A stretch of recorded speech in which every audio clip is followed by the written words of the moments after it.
Here are 9 ways that people have undertaken in attempting to leave North Korea. Crossing into China was one of the most frequently recorded escape routes, as attested by accounts and reports from human rights organizations. In China, many escapees experienced exploitation and forced marriages, as emphasized by monitoring organizations and witnesses. Chinese repatriations to North Korea carry the risk of torture, labor camps, and executions, as confirmed by international reports.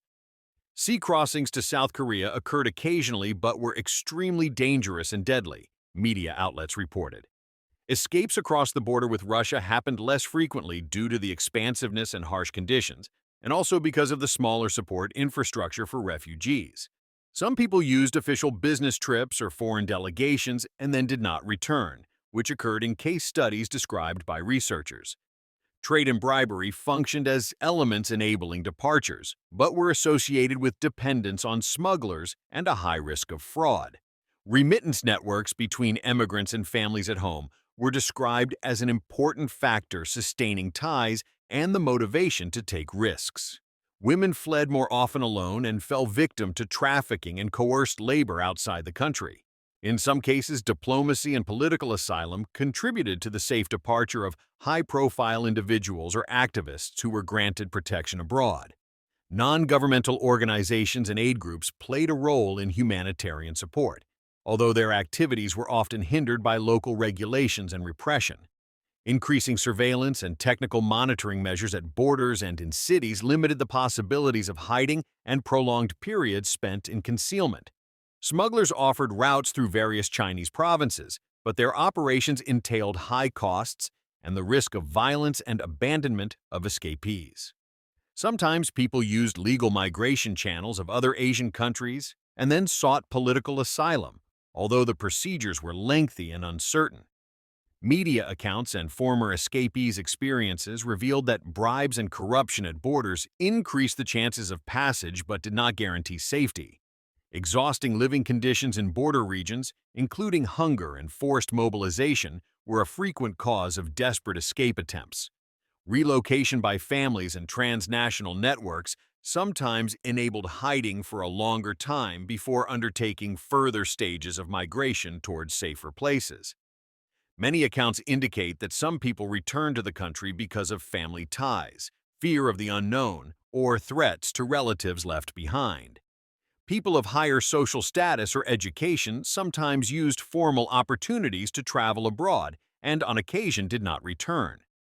Resettlement processes and transnational criminal networks evolved, adapting to changing policies and control measures.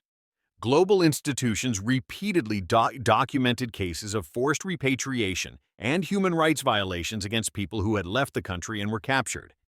Escapes during commercial transports or as part of seasonal work were described in reports as one method, though one fraught with high risk of detection. Each escape route carried distinct legal and social consequences for families left behind in the country, as emphasized by former refugees' testimonies.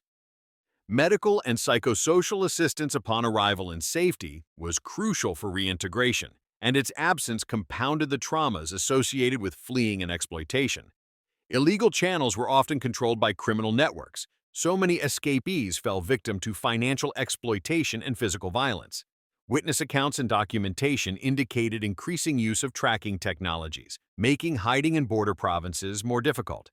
Refugee community strategies included building local networks based on trust, education, and the sharing of information about threats. The role of third countries in receiving fleeing persons was ambivalent, combining political calculations with humanitarian and legal pressures. Many escapees described long marches, waiting in concealment, and frequent plan changes due to the unpredictability of routes and border authorities' actions. Forced returns from China often meant political imprisonment and re-education programs for returnees, which have been documented in official reports.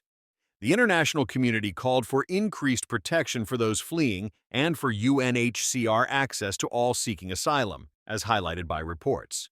Some escapes were solitary, desperate decisions, while others were the result of long-term planning supported by families and aid groups.